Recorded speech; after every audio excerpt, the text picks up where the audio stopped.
Well, hello there. Welcome to Spindle City Straight Talk. I'm CJ Ferry, and this is my co-host, Bob Chip Camara. How are you, and how are you, CJ? Well, I'm amongst the walking wounded, obviously. But I'm here. You know, nothing can keep me down. And we've got a few big issues to talk about this week. And I'm glad to be here to talk about them. I'd hate to see you do this show alone. And I would hate to do it alone also. But, well, we want to say that you heard it first on Straight Talk, Spindle City Straight Talk. 3 or 4 weeks ago, we discussed the EPA violations and the DEP at the water treatment plant, and lo and behold, the Herald News front page, EPA water violations notice alarms council. We talked about the cost being more than $1 million. Now they're speculating $2 million. We also made a presentation on it in front of the council, and the council said this is the first they've heard of it. So here we go again, Fall River. You know, what are we dealing with? A bunch of ostrich? They bury their head in the sand and it doesn't happen. We spoke about this in our TV program. We spoke about this in the city council chamber. They still had the audacity, the 9 of them had the audacity to sit there in the city council chamber while Terry Sullivan was in the chamber with them and say they knew nothing about this, didn't even call on Terry Sullivan to come in and explain it. And on the same day that this violation was issued, which was the 27th of September, they issued a warning about our water in Fall River, about the chlorofluorhalogens or whatever it is, which, by the way, causes kidney, liver, central nervous system problems, and cancer. And there was a letter in the Herald News written by a city resident who is suffering some problems that can be traced back to these chlorohalthanes or whatever they're called, because they've been drinking this water for years. And like she had said in her letter, she's not looking for anything in that letter except maybe an apology would have been nice and that they fixed the problem. But instead, the city's burying their head in the sand. And they haven't done anything to fix that problem. And this here, they didn't even give Terry Sullivan a chance to explain it. And when he did explain it to the Herald News, he turned around and said, this is a documentation error. A documentation error? But there's chemicals floating around in our water? How do you explain that? Well, it's easy to explain when we look at the pattern that we have in the city of Fall River. I think that the city council and the mayor enjoy government by crisis. If we have government by crisis, we don't discuss issues, we don't have to take positions on issues. We can just say, hey, this is an emergency, we have to do this, and everybody can walk away without the flack that they will take if there's a long, protracted discussion on issues. We have seen nothing but government by crisis through this entire administration. It seems to be the pattern. We find out, we call a drug summit 3.5 years into his reign as the mayor. We do things at the 11th hour, even though we're aware of them months in advance. And then everybody says, wow, I just found out. You know, what's shocking to some people out there, it's not shocking to me, and we know it in no way shocks you, is that people honestly believe that this city council and this mayor and the lackeys that work for this city are doing a good job. They believe the propaganda. They believe the message being sent out. I care for the community. I care for the city. I care for the seniors. I care for the neighborhoods. We're going to rebuild them block by block. He technically hasn't done anything. What's happened in the neighborhoods has happened because of you. You've done it. What's happened for the seniors have done for themselves. And you know, you look at what's going on, and this EPA problem was brought to him by citizens. It was brought to the city council by citizens. And when I was there testifying, when Chip was there testifying, They were talking amongst themselves. They were looking at each other. They were resting and relaxing. Have you ever really looked at what happens during citizens' input time? How many really listen to what you say? Very few. Very few do. And it's a scary thought. And, I've heard people say they have a great deal of respect for the water department and what they do, specifically a city councilor, Eric Poulin. But how can you say that? When this came out, a commenter on Facebook turned around and said, Terry Sullivan's not going to throw himself on the sword for this. No, he won't. He'll get somebody else in the water department to throw themselves on the sword. But the excuse given for this, and I love this, was the EPA is throwing too many regulations at us. We can't keep up with it. Well, I will qualify that about the water department. The people who service our water mains work hard. The people that work every day out there and try to keep our water flowing do a great job. The problem we have is not with the people who do the work. It's the people who are paid to administer the water department. It is outrageous for the head of the water department to say he can't keep up with EPA regulations. That's what his job is. Can the fire chief say we can't keep up with the fire codes? Can the police chief say we can't keep up with the changes in the laws? No, they can't.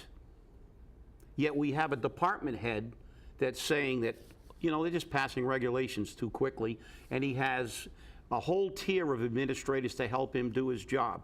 It is inexcusable. There is no accountability in this city for administrators, and that's the problem. We have when we compare ourselves with New Bedford, there was an article in the Standard Times many years ago that said, if you work for the city and you're a worker, work in New Bedford. If you're an administrator, work in Fall River.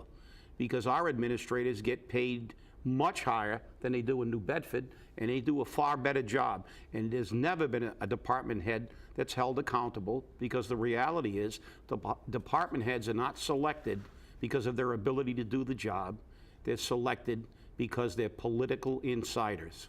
Right, and you have heard the stories, and I've heard the stories. I've been a victim of them. I have family members which have been a victim of them, that if you don't play the game, the political games with these people, you don't get anywhere in city government, especially with city jobs.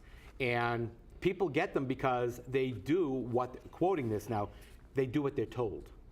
They don't want you to do what you're supposed to do. They want you to do what you're told. I've been a nurse for 25 years. The regulations on nursing have changed greatly in 25 years. And they change every year, and that's why nurses are required to go through continuing education. They're changing for doctors every year. They're required to get CMEs. Lawyers are required to get continuing education every year. Plumbers, electricians, they're all required to get continuing education. I think even firemen have to get continuing education, professional development courses to know the changes in the fire regulations and to know what's going on. People have to do this. But, I'm going to say, well, I don't know what the EPA regulation is. There's too many of them coming out, so I can't follow them? It's just too many? Well, we all know what this is. This again it's just a tactic to try to deflect blame. Just as when one of the other great things is that the state is wrong. Isn't it ironic that every time there's a ruling against the city of Fall River, this goes back for years, even when federal judges made rulings, that the first thing out of the city is that the judge, the EPA, the DEP, whatever agency is wrong. Nobody in Fall River ever makes a decision that's incorrect. And all these agencies that are commissioned to oversee that particular facet of service is wrong. And they have no qualm in telling governmental agencies that have do expressly code enforcement that they're incorrect. And as usual, in about 99.9% of the cases, we find out that Fall River was wrong, and all it was a delaying tactic, and we hope we can delay it long enough for the public to forget about it. Right, well, we don't forget, and especially now, because we won't let them forget. And I'm gonna, I know I won't let them forget, and I know you have never let them forget. Yeah. Well, that's the problem we have here. We have a tale of two cities, which is one of the themes of the city council presentation I made. We have the rich, we have the poor, and we have the people who, the shakers and the movers, and we have the people that have to go to work every day or go and trying to find a job every day. That segues into our next little issue about Santa Christo Church. On the front page of the Herald, along with the EPA story, is a picture of the Santa Christo Church that's beginning its first phase of restoration. Now, that project is being done virtually with all Fall River workers. It's also being done without a cent from anybody.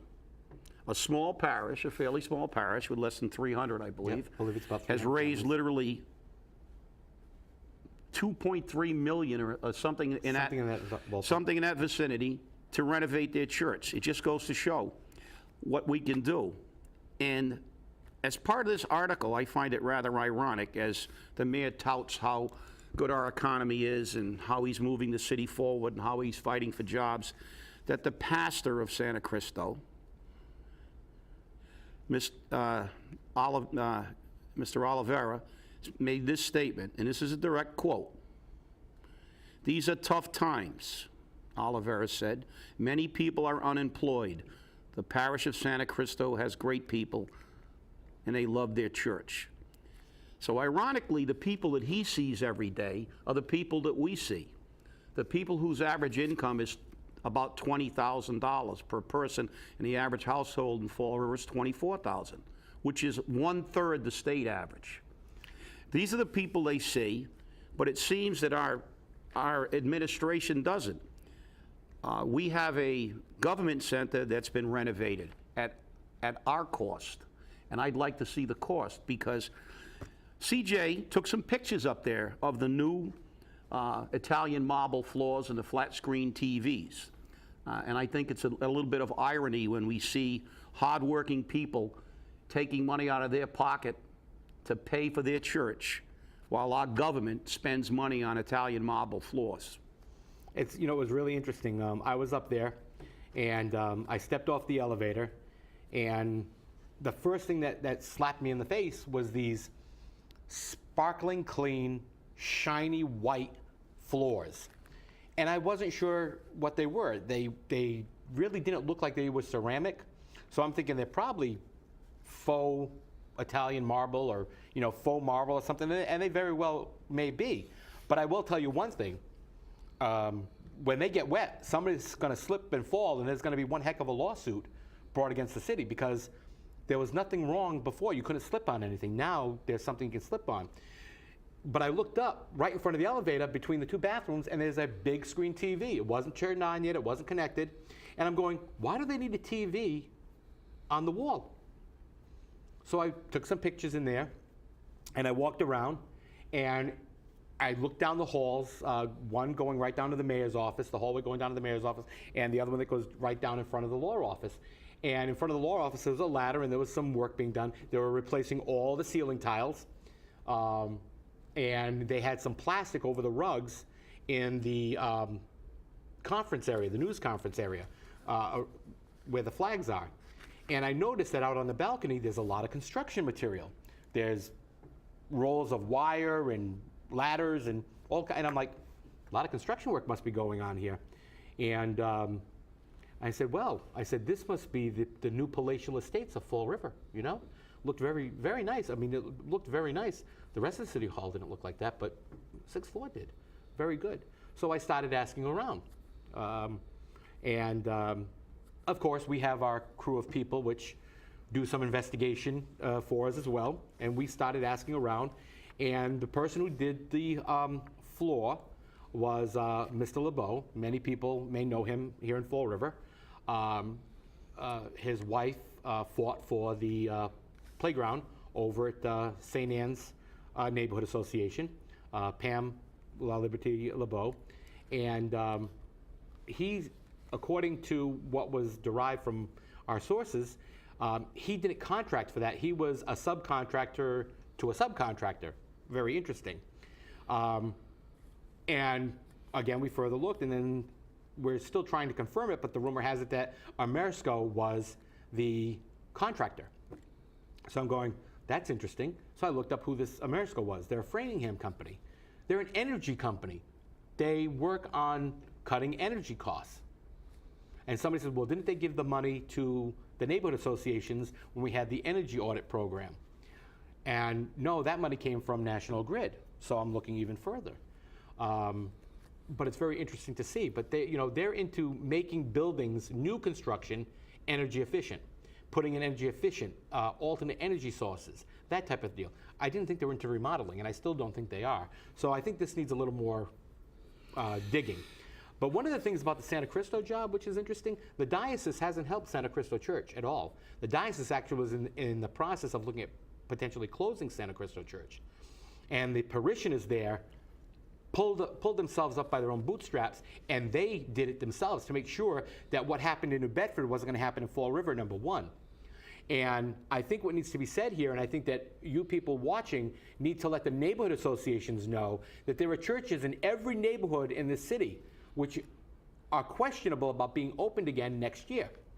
And your neighborhood associations can help those churches with either remodeling, repairs, cleanup. Okay? I belong to a church in a neighborhood that we run a soup kitchen, but we have a lot of repair work that needs to be done.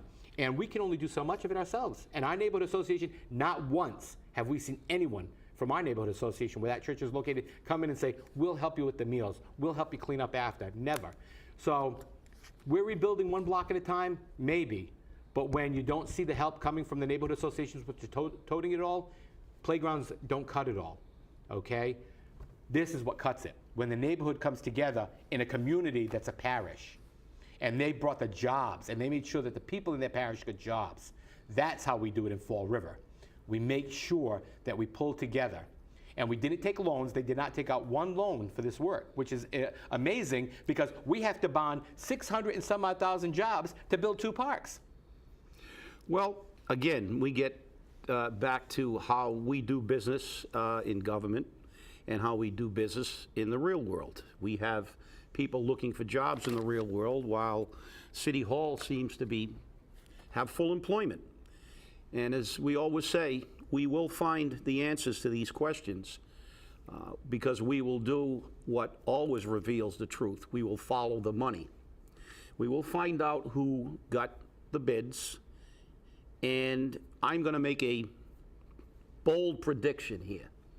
I'm going to say that most of the people who got these bids have given campaign contributions to the mayor. We have seen the plumbing contract at Matuke's go to an individual who gave numerous contributions to the mayor, and everyone in his family did, as did the fire suppression contract, and as did all the other contracts. And I think when we follow the money for the faux marble or real marble or whatever marble it is, and the flat screen TVs and all the electrical work and all the other construction work, we will find that many Fall River businesses were not allowed to bid on this, didn't even know about these jobs, and were not put to work. And that's the problem that we had when we went to see the Matuke issue. And we were right. It was about jobs for Fall River. It was not about Mr. Matuke, but it is about the overall concept of why we're there. We have an obligation to put our people to work. Well, I think that, while it was portrayed by the administration and by the Fall River Office of Economic Destruction that this was an attack, and also by Rob Mellion at the Chamber of Commerce, that this was an attack on Mr. Matuke. It was not an attack on Mr. Matuke. But now when you look back on it, I have to say something. He's getting millions of dollars a year for what, 10 years? How long is this TIF? And he should be giving back to Fall River something, along the lines of jobs, not only in the construction, but also once the construction and the expansion is done, but also along to the jobs in manufacturing. We're losing another business out in the industrial park. So where all those businesses, Fall River Economic Destruction, please take note of this. We've got all these businesses down at the industrial park. Rob Elliott, take note of this. And we're losing Vector Industries. Yes, I believe we are. Yeah, we're losing vector injuries. And what did the city say? Oh, we're so glad we're getting $1.8 million to help those people. That $1.8 million isn't to help those people. Don't let them kid you. That $1.8 million is to keep their friends employed down at the career center. Because I'll tell you now, everybody that goes down to the career center says the same thing. They don't get anything. They go down there, they wait in line all day, they get to look at the computers, they have computers at home that can do the same thing. And as a matter of fact, a lot of the people in the career center office tells them, you go home and you can go to this website and see the same thing there. You don't have to come here to do it. We'll help you make your resume. We'll help you do this, that, and the other thing. But it's just to keep people employed. So that money that's coming in to quote unquote help these people is not helping these people. You want to help these people, break up that money amongst those 100 people or however many it is that lost their job and give them that money to get them along. You know what I mean? Yeah, well, that's where we get back to what we talk about, the spirit of the TIF or the obligation of government. Well, that's where we had our difference of opinion with the city. It appears as though Mr. Millian and the city thought that the spirit of the agreement was lived up to when Mr. Matuk, or the contractor, called One Fall River Concrete Company, made his call, and then the next day awarded the contract to a Providence concrete pourer. They said, well, the spirit's been realized. Well, as I said before the city council, and I'll say it here again, I'm not blaming Mr. Matuk. I'm blaming the city, because we have to do more than live up to the spirit of a contract. We have an obligation to the people who have businesses in Fall River and the workers who are in Fall River who don't have jobs. When we give someone like Mr. Matuk 10 years of tax abatements that will mean millions of dollars to his company, we should be in his office and make it very clear from the very beginning that there has to be every single effort that can be made to employ Fall River companies and Fall River workers in every phase of the contract. It's a quid pro quo. He's getting something for it. And even if we don't give out a TIF, the head of the Office of Economic Destruction makes almost 10 times the average wage of a person in Fall River. Yet in 25 years, he couldn't figure out that we should be at the industrial park, at every building site, at everything that happens in Fall River, and we should be advocating for Fall River workers and Fall River companies. It's a disgrace. All we get is lip service, and it's just like Washington. All they do is talk while they get paid, and we're out of work. Right, and you know, you look at you can compare apples to apples here. You know, they went right up until the 17th, right up until actually the 16th of October, before they passed the bonding to keep the government going, because on November 1st, everything would have stopped in the country. There would have been no welfare, there would have been no food stamps, there would have been no Social Security, no veterans benefits, no anything, had they not passed a debt ceiling raise. But this is how they do it in Washington. We keep raising the debt ceiling because they want to pay today's bills with tomorrow's money. But we never want to pay tomorrow's money. So we just keep raising the debt ceiling. And what happens is China and Japan buy trillions of dollars of this debt, and they own us. If we can't pay it, they come over and they own us. Well, that's what Fall River's doing. Fall River's doing the same thing. You can compare apples to apples here. On your ballot on November 5th, you're going to have a question asking for $10 million.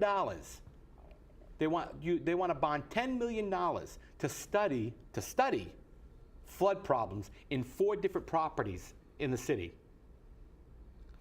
Approximately $7 million, I believe, goes to studying it, and 3 goes to potentially repairing it. Sounds a little ridiculous to me. That sounds like we're going to give somebody a cushy job. Yeah, it sounds more than that. It does. Obviously, $7 million to study a problem like this, and less than half on abatement. It's another political marsh pit. It's another big dig. It's another exercise in the government taking your money and doing virtually nothing for you. And Fall River is a microcosm of Washington. We're bonding down the road as Washington does, and we're raising our debt ceiling and saying we're doing better, and we can't even deficit spend.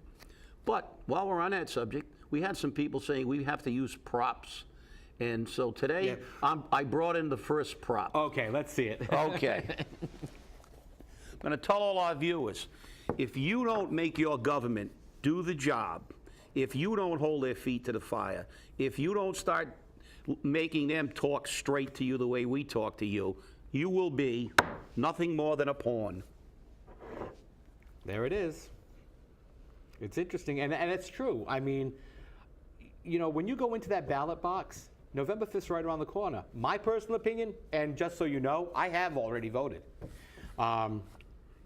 And interestingly enough, I found some errors in the ballot, which I've already made very clear. But again, Fall River thinks there's no problems. My personal opinion is all 9 of the city council should go. You know, I think that just about every elected official in the city, from mayor all the way to school committee, should go. The problem is the people running don't have what it takes to take those offices over either. I think there are a lot of people that are running don't have what it takes to take over those offices. So sometimes you have to, you know, settle on the devil you know. But I'll tell you now, if you keep voting in this administration and many members of this city council, you're going to have a worse situation in 2 years. You need to go to your city councilors, you need to go to your mayor, and you need to let them know very clearly, I'm not going to tolerate this from you. November 5th's around the corner. I'll put my line next to somebody else. I'll put my X next to somebody else. I'm not going to deal with this anymore. I can't afford it. Okay? Because the amazing part about it is this. It's very easy for this mayor to turn around and say, raise the tax, raise the water fee, raise the base service meter fee, you know, raise the taxes, raise the fees on birth certificates and city council, city clerk fees and fees for this, fees for that. I mean, do you know that if you want a copy of your water bill for the year, you got to pay $5 a page? I mean, it's really easy to do. You know why? Because he doesn't pay any of those things. It's really easy for the city council to say, yes, we need to do it, yes, we need to do it, yes, we need to do it, because you got Terry Sullivan coming in saying, if we don't do it, we're going to have to shut down. We won't have water. We'll have the EPA come in and fine us. Wait a minute, the EPA is already coming in to fine you. So we have, you know, budgeting by crisis, but it's already happening. Well, you're right, but it is we, the voter, who control our government, and we have to begin to become less apathetic, and we have to get involved, and we have to take back the government. The fact is, we can't have a mayor that says that the city is fiscally in good shape because our bond rating was increased, even though that was only increased because they piggybacked it on the state and they leveraged it on the state, and that still amounts to kicking the can down the road like the federal government did. We have almost $500 million in bonding debt in the city of Fall River. That is an astronomical figure.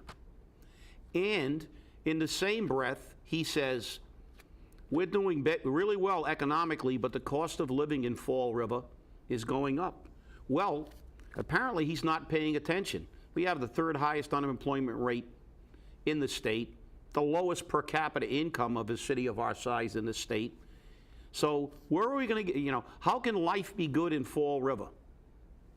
We can't have a government that buries their head in the sand and puts marble floors in the government center. And with that, we're out of time. I'd like to thank you, and as our city administrator says, it's only money.